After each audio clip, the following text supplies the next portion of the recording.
అవును. లెటర్ పెట్టడం గాని ఇట్లాంటివి చేస్తాం. నడిచిపెడుతాం. ఇప్పుడు ఇవాళ అడిగారనుకోండి, నేను చేయలేదనుకోండి, ఎట్లాంటి ఫీలింగ్ ఉంటది?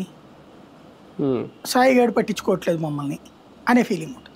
ఇప్పుడు నా చేతులు నాకే తట్టడానికి లేదు దిక్కక్కడ. అది. నేనెట్టెళ్తాను? అప్పుడంటే హ్మ్. మనం ఛానళ్ళలో వర్క్ చేస్తున్నాం. అక్కడ చేయడం హ్మ్. అప్పుడే కాదు నేననేది. ఈవెన్ వేరే చోట్ల హ్మ్. ఛానల్‌లో పనిచేసినా మనోడంటే దర్శనాన్ని చూడయ్యా అని చెప్పడానికి అందరికీ చెప్పేవాడిని కాదు నేను.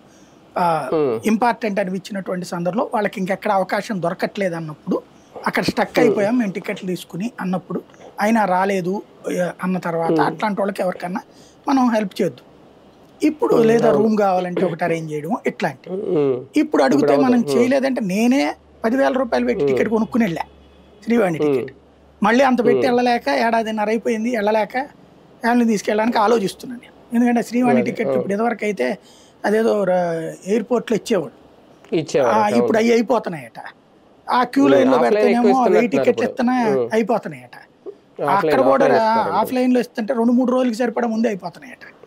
అదే. అమ్మో! ఇక హ్మ్. అక్కడికెళ్ళి మళ్ళీ క్యూ లైన్‌లో నుంచుని తిప్పలెందుకులే అని ఆగుతున్నా నేను ఓ రకంగా. అవును. ఇప్పుడు హ్మ్. నా పర్సనల్‌గా ఫ్యామిలీ తేడానికే వర్కౌట్ కావట్లేదు.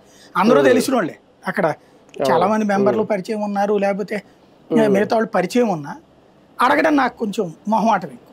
అవును. అట్లా అవును. నడిచిపోతుంది. ఇప్పుడు హ్మ్. నా దగ్గర ఉన్నటువంటి వాళ్ళు ఏమని ఫీల్ అవుతారు?